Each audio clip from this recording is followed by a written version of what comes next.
दोस्तों, उस रात की घटी घटना जब भी मुझे याद आती है तो मेरा पूरा शरीर आज भी कांप उठता है, क्योंकि उस दिन मैं अपनी कार से अपने ऑफिस से जयपुर मीटिंग के सिलसिले में जा रहा था कि तभी वो उल्टे पैरों वाली डरावनी औरत जिसने मुझ पर हमला किया था, फिर मैं वहीं बेहोश हो गया था।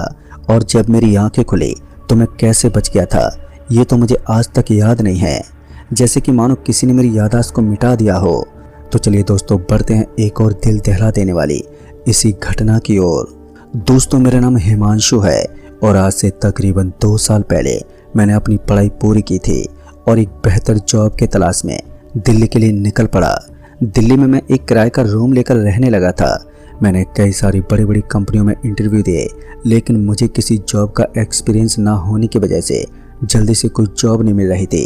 फिर एक दिन मेरी एक कंपनी में मैनेजर की जॉब लग गई। मैं अपनी जॉब को लेकर बहुत ही खुश था, लेकिन जिस कंपनी में मेरी जॉब लगी थी वो कंपनी दिल्ली सिटी से बाहर मेरे रूम से तकरीबन 100 किलोमीटर की दूरी पर थी, जिसमें मुझे सुबह 9 बजे से रात के 9 बजे तक की रोज की ड्यूटी लगी थी। अब सब कुछ सही से चल रहा था और अब मुझे उस कंपनी में काम करते हुए तकरीबन 6 महीने होने को आए थे कि एक दिन मेरे बॉस का कॉल आ गया। मुझे अपनी कंपनी की तरफ से जयपुर मीटिंग के सिलसिले में जाना है। मैंने भी हाँ कह दिया। फिर क्या था, मैं अपने एक ड्राइवर के साथ शाम के वक्त तकरीबन 7 बजे हम उसी वक्त निकल पड़े। 90 के दशक के गाने बजाते हुए हम अपनी मंजिल की ओर आगे बढ़ रहे थे। अब हमारी गाड़ी दिल्ली से जयपुर जाने वाले एक हाईवे पर चल रही थी। शाम का वक्त था तो हमारे आसपास से काफ़ी गाड़ियां गुजर रही थी। तभी मेरे ड्राइवर ने गाड़ी को हाईवे से एक सुनसान सड़क की ओर मोड़ लिया। मैंने अपने ड्राइवर को टोकते हुए कहा, तुमने गाड़ी को हाईवे से क्यों मोड़ लिया? तो मेरी बात पर उस ड्राइवर ने मुझे जवाब देते बोला, साहब आपको पता नहीं है, दिल्ली से जयपुर वाला रोड रात में जाने के लिए सही नहीं है। मैंने उस ड्राइवर से पूछा, ऐसा क्यों? अभी तो रात के 8:30 ही तो हो रहे हैं, अभी किस बात का डर है? तो मेरी बात पर उस ड्राइवर ने कहा, साहब मैं इस रोड को बहुत ही अच्छे से जानता हूँ। कहा जाता है कि रात के वक्त जयपुर जाने वाले हाईवे पर एक लड़की की आत्मा भटकती है। तभी मैंने थोड़े मजाकिया अंदाज में कहा, अरे यार क्या तुम भी ड्राइवर साहब, हम 21वीं सदी में जी रहे हैं और आज भी आप भूत प्रेत पर विश्वास करते हैं? तो मेरी बात पर उस ड्राइवर ने बड़ी गंभीरता से जवाब देते कहा, हम इंसानों की भी बड़ी अजीब फितरत है। हम उन्हीं चीज़ों पर विश्वास करते हैं जो हमें दिखाई देती है, और जो हमें नहीं दिखाई देती उनको हम नकार देते हैं। उस ड्राइवर की बात सुनकर एक पल के लिए मुझे ऐसा लगा जैसे कि कोई बुरी शक्ति नहीं चाहती हो कि हम उन्हें नकारें। मैंने उस ड्राइवर की बात काटते हुए उस ड्राइवर से पूछा कि ये जिस रोड से हम जा रहे हैं वो सुरक्षित तो है ना? तो मेरी बात पर उस ड्राइवर ने थोड़ी मुस्कान के साथ मुझसे कहा, हाँ साहब बिल्कुल सुरक्षित है, आप आराम से बैठे रहिए। फिर ऐसे हम आपस में बात करते हुए आगे की ओर बढ़ रहे थे कि सड़क के किनारे एक औरत सफ़ेद साड़ी में खड़ी होकर लिफ्ट का इशारा कर रही थी। मैंने ड्राइवर से गाड़ी को उस औरत के पास रोकने के लिए कहा, तो मेरी बात पर उस ड्राइवर ने गाड़ी रोकने से सख्त मना कर दिया। तो मैंने उस औरत को देखा तो देखने में वो औरत तकरीबन 70-75 साल की बूढ़ी औरत थी। मैंने ड्राइवर से कहा, यार इतनी रात को वो बेचारी अकेले कहाँ जाएगी? मेरी बात सुनकर ड्राइवर ने गाड़ी को उस औरत के पास रोक दिया। मैंने उससे पूछा कि दादी कहाँ जाना है आपको? मेरी बात पर उस बूढ़ी औरत ने मुझसे कहा, बेटा यहीं आगे एक छोटा सा मेरा घर है, वहीं मुझे छोड़ देना। मैंने उस औरत को गाड़ी के पीछे वाली सीट पर बैठा दिया। फिर मैंने ड्राइवर से गाड़ी चलाने के लिए बोला। ड्राइवर ने गाड़ी स्टार्ट की और अब हम आगे बढ़ने लगे। और फिर मेरा ध्यान अचानक उस औरत पर गया तो मैंने देखा कि वो औरत बड़े ही अजीब तरीके से अपने बाल खोलकर बैठी हुई थी, और तो और वो शीशे से बाहर की ओर घूरे जा रही थी। मैंने फिर थोड़ी धीमी आवाज़ में उस औरत से पूछा, क्या देख रही हो दादी? मेरी बात सुनकर एकदम से उस औरत ने अपना मुंह मेरी तरफ करते हुए बड़े ही अजीब ढंग से मुझसे कहा, अपना शिकार। उस औरत के मुंह से इतना सुनते ही मैं सन्न रह गया। तभी मेरे ड्राइवर ने इशारे से मुझे कहने लगा कि हम 5 किलोमीटर तक आ चुके हैं और इस औरत से पूछो कि इसे कहाँ उतरना है। अब मेरी हिम्मत नहीं हो रही थी कि मैं उस औरत से कुछ पूछ लूँ, लेकिन ड्राइवर के कहने पर मैंने उस औरत से थोड़ी डरी आवाज़ में पूछा, दादी तो आपको कहाँ उतरना है? हम काफ़ी दूर निकल आए हैं। उस औरत ने मेरी बात पर कहा, तुम सिर्फ चलते रहो, जब उतरना होगा तो मैं बता दूंगी। उस औरत की बात सुनकर मुझे समझने में देर नहीं लगी कि ये औरत कोई साधारण औरत नहीं है, और अब हम परेशान भी हो गए थे क्योंकि ये औरत गाड़ी से उतरने के लिए तैयार ही नहीं थी। अब हम तकरीबन 15 किलोमीटर आगे आ चुके थे, लेकिन उस औरत से मैं जब भी उतरने के लिए पूछता तो वो औरत बात को टाल देती और आगे बढ़ने के लिए बोलने लगती। मेरे बार बार कहने पर उस औरत ने आगे की ओर गाड़ी मुड़ाने के लिए कहा, जहां से वो बूढ़ी औरत गाड़ी को मुड़ाने के लिए बोल रही थी। पर वो रास्ता पूरी तरह से सुनसान था, लेकिन हम भी मजबूर थे क्योंकि उस औरत को गाड़ी से उतारने का कोई और रास्ता नहीं था। मैंने ड्राइवर से गाड़ी मोड़ने को कहा और जिस जगह पर उस औरत ने गाड़ी को रोकने के लिए बोला उसके बगल में एक कब्रिस्तान था और उस कब्रिस्तान से कुछ ही दूरी पर एक छोटी सी कुटिया हमें दिखाई दे रही थी और वो औरत उस कब्रिस्तान के पास उतर गई। फिर मैंने चैन की सांस ली और ड्राइवर से मैंने तुरंत ही गाड़ी मोड़ने को कहा। ड्राइवर ने जैसे ही गाड़ी को रिवर्स किया तो मैंने गाड़ी के साइड मिरर में देखा कि वो बूढ़ी औरत कब्रिस्तान की ओर बढ़ रही थी और गाड़ी के शीशे में उस औरत का पूरा शरीर मानो एक जिंदा कंकाल जैसा दिख रहा था। सफ़ेद साड़ी में बड़े बड़े खुले बाल, जिसे देखकर मेरा पूरा शरीर कांपने लगा था कि तभी ड्राइवर ने मुझसे कहा, साहब उस औरत को देखिए, कब्रिस्तान में बैठकर रो रही है।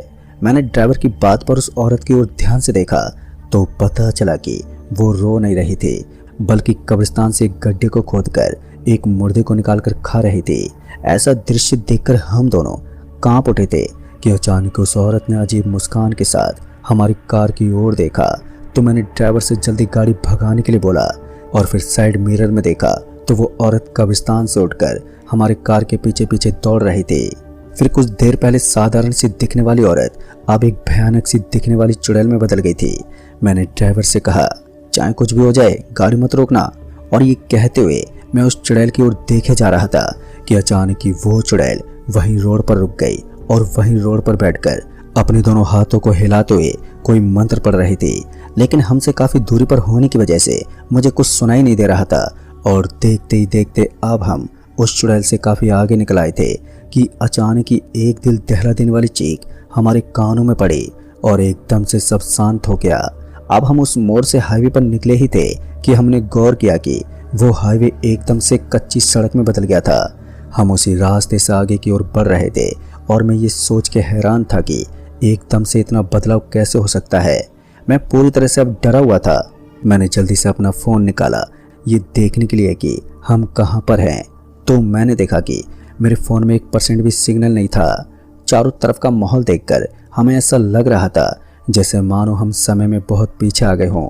अब ना तो मेरे कुछ समझ में आ रहा था और ना ही मेरे ड्राइवर के। अब हम उसी रोड पर आगे की ओर बढ़ रहे थे कि तभी सामने की ओर लगभग 24 से 25 साल का एक लड़का, जो कि पूरी तरह से डरा हुआ था, गाड़ी रोकने के लिए हमें इशारा कर रहा था। लेकिन उसके कपड़े के पहनावे से ऐसा लग रहा था जैसे कि वो कोई 90 के दशक का आदमी है।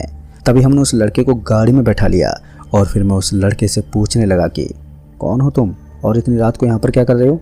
मेरी बात पर उस लड़के ने थोड़ी घबराहट में मुझसे कहने लगा कि वो लोग मुझे नहीं छोड़ेंगे, जल्दी यहाँ से चलो।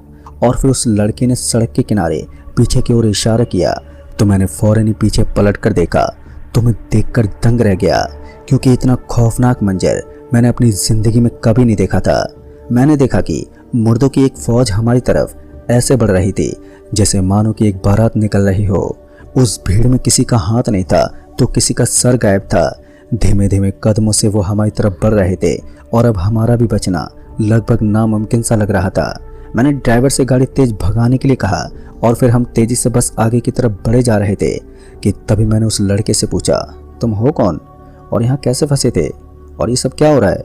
अब मेरी बात पर उस लड़के ने जवाब देते हुए कहा कि मैं यहीं का रहने वाला हूँ और मुझे भी कुछ समझ में नहीं आ रहा कि ये सब हो क्या रहा है।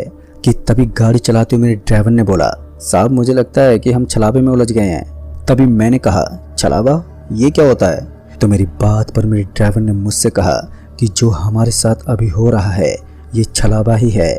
छलावा भी भूत प्रेत के जैसे होते हैं, लेकिन वो हमें छल से मारते हैं, जो दिखने में तो हमारे जैसे होते हैं, जिसकी वजह से उन्हें पहचान पाना नामुमकिन सा हो जाता है। शायद उस औरत ने हमारे साथ छलावा किया है। दोस्तों, मैं इतना सुनकर पूरी तरह से हैरान था, क्योंकि अगर हम पे छलावा हुआ है तो इस छलावे से निकले कैसे।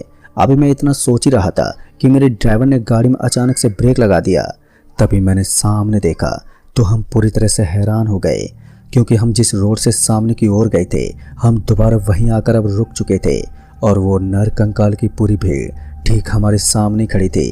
लेकिन एक बात हमें जो सबसे ज़्यादा हैरान कर रही थी कि वो बूढ़ी औरत जिसके कुछ मंत्र पढ़ने के बाद से ये घटना हमारे साथ हो रही थी, वही औरत उन नरकंकाल की भीड़ में सबसे आगे खड़ी हुई दिखाई दे रही थी।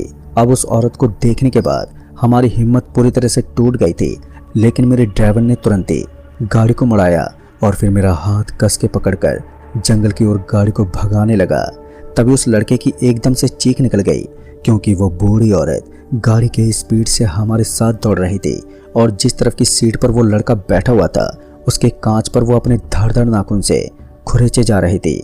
और देखते ही देखते उस चुड़ैल ने चलती गाड़ी का दरवाजा उखाड़ फेंका और अपने धारदार पंजे से उस लड़के को चलती गाड़ी से घसीटते हुए उन्हें नरकंकाल की भीड़ की ओर लेकर चली गई। दोस्तों, इतना खौफनाक मंजर देखकर हम अब अपनी हिम्मत हार चुके थे कि तभी मैंने देखा कि वही चुड़ैल फिर से हमारी तरफ अब तेजी से बढ़ रही थी।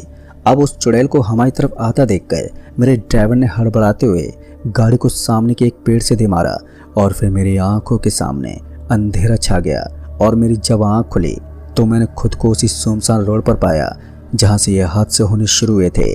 मैंने गाड़ी में देखा तो मैं अकेला ही था, मेरा ड्राइवर कहीं भी दिखाई नहीं दे रहा था। और फिर मैं गाड़ी से नीचे उतरकर चारों तरफ देखने लगा तो दूर दूर तक बस गहरा सन्नाटा ही पसरा हुआ था। लेकिन ताजुब की बात तो ये थी कि अब वो जयपुर वाला हाईवे पूरी तरह से पहले जैसा दिखाई दे रहा था।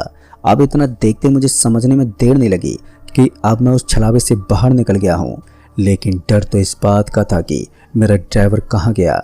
मैं जल्दी से कार में बैठा और गाड़ी स्टार्ट करने लगा कि तभी मेरे पीछे वाली सीट से एक आवाज़ मेरे कान में पहुंची। कहाँ जा रहे हो बेटा? उस औरत की आवाज़ सुनकर मेरा पूरा बदन कांप उठा था। मेरे पीछे मुड़ने की हिम्मत नहीं हो रही थी कि अचानक ही मुझे एहसास हुआ कि उस औरत ने मेरे सिर पर अपना हाथ फेरते हुए एक मंत्र पढ़ा। इसके पहले कि मैं कुछ कर पाता कि एकदम से सब कुछ शांत हो गया और फिर से मैं शायद किसी छलावे में आकर फंस चुका था। अब मैं बिल्कुल अकेला था। मैं गाड़ी से नीचे उतरा और आगे की ओर जाने लगा। फिर कुछ दूर आगे बढ़ने पर मैंने सड़क पर कुछ लोगों को देखा और कुछ लोगों को देखने के बाद मेरे अंदर थोड़ी हिम्मत आई और मैं उन्हीं की ओर आगे बढ़ ही जा रहा था कि तभी मेरी नज़र अचानक इस सड़क के किनारे बैठे एक लड़के पर गई। तो मैंने देखा कि वो लड़का अपने हाथ के मांस को नोच नोच कर खा रहा था। अब एक पल को ये दृश्य देखकर मेरा पूरा शरीर थर थर कांपने लगा था। फिर मैं बड़े हिम्मत से खुद को समझाने लगा कि नहीं, ये सच नहीं हो सकता, ये सब एक छलावा है। और बड़ी मुश्किल से मैंने अपने आप को संभाला।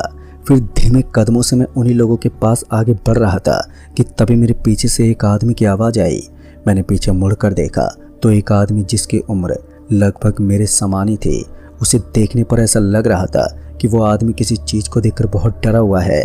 मुझे देखते ही वो आदमी भावुक होकर रोने लगा और अपने बारे में बताते हुए कहने लगा कि मैं अपने ऑफिस से घर जा रहा था कि तभी अचानक एक बूढ़ी औरत मुझे दिखाई दी जो लिफ्ट का इशारा कर रही थी। अब मैंने देखा कि वो इतनी रात को अकेले पैदल कहाँ जाएगी। मैंने उस औरत को अपनी कार में बिठा लिया और उसके बाद से अचानक ही मैं यहाँ इन लोगों के बीच आ गया। दोस्तों, उस आदमी की बात सुनकर मैंने उससे कहा कि ये सच्चाई नहीं है, ये बस एक छलावा है, हमें खुद इस छलावे से निकलना पड़ेगा। अभी मैं उस आदमी से इतना कह ही रहा था कि वो लड़का जो अपने ही हाथ का मांस खा रहा था उसने हमें देख लिया और वहाँ मौजूद सारे आदमखोर मुर्दों को लेकर हमारी तरफ बढ़ने लगा। अब मैंने उस आदमी का हाथ जोर से पकड़ा और अपनी कार की तरफ भागने लगा। मैं अभी अपनी कार के पास पहुंचने ही वाला था कि मुझे याद आया कि मेरे ड्राइवर ने गाड़ी जैसे एक पेड़ से टकराई थी तो ये छलावा टूट गया और मैं वापस से आ गया था। अब मैंने तुरंत उस आदमी को गाड़ी में बैठाते हुए जल्दी से गाड़ी को किसी पेड़ में जोर से ठोकने के लिए कहा। मेरी बात पर वो आदमी मुझसे डरते हुए कहने लगा कि अरे भाई साहब, ऐसे तो हम दोनों मारे जाएंगे। तभी मैंने कहा, मुझ पर भरोसा रखो, कुछ नहीं होगा, हमारे पास वक्त बहुत कम है, जल्दी करो। मेरे इतना कहने पर उस आदमी ने तुरंत ही गाड़ी को सामने के एक पेड़ में जोरदार टक्कर मारी और एकदम से सब कुछ शांत हो गया। मैंने धीरे से अपनी आंखें खोली तो मैंने देखा कि सच में अब वो छलावा टूट चुका था, लेकिन इस बार भी मेरा ड्राइवर मुझे कहीं भी नहीं दिखा और ना ही वो आदमी जिसने कार को टक्कर मारी थी। अब मुझे पता था कि पहली बार की तरह ही वो औरत ज़रूर कहीं ना कहीं मेरे आसपास ही होगी, इसलिए मैंने तुरंत ही गाड़ी को स्टार्ट किया और गाड़ी को पूरे रफ्तार से जयपुर वाले हाईवे पर भगाने लगा कि तभी अचानक ही मेरी कार धीरे धीरे एकदम से रुकने लगी। मुझे लगा कि शायद गाड़ी का डीजल खत्म हो गया है और फिर वही हुआ जिस बात का मुझे डर था। क्योंकि वही चुड़ैल एकदम से मेरे पास आकर खड़ी हो गई और मुझे उसके शरीर का बस ढांचा दिखाई दे रहा था। उस चुड़ैल को अपने इतने पास देखकर मैंने डर से आंखें बंद कर ली कि तभी अचानक ही मुझे अपनी गर्दन पर बहुत ही तेज दर्द का एहसास हुआ और फिर मेरे आंखों के सामने अंधेरा छा गया। फिर जब सुबह मेरी आंख खुली तो मैंने देखा कि मैं एक हॉस्पिटल में स्ट्रेचर पर लेटा हुआ था और मेरी गर्दन पर पट्टी लगी हुई थी। तभी मैंने वहीं अपने पास बैठे एक आदमी से पूछा कि मैं यहाँ इस हॉस्पिटल में कैसे आया। तो उस आदमी ने मुझे बताया कि मेरी कार एक पेड़ से टकरा गई थी और मैं उस गाड़ी में बेहोश था। दोस्तों, इस घटना के बाद से मैंने रात में सफ़र करना ही बिल्कुल बंद कर दिया और आज इस घटना को मेरे साथ घटे लगभग 2 साल हो गए हैं, लेकिन आज तक मेरे उस ड्राइवर का कुछ पता नहीं चला जो कि मेरे साथ गाड़ी ड्राइव कर रहा था। तो दोस्तों, इस कहानी में बस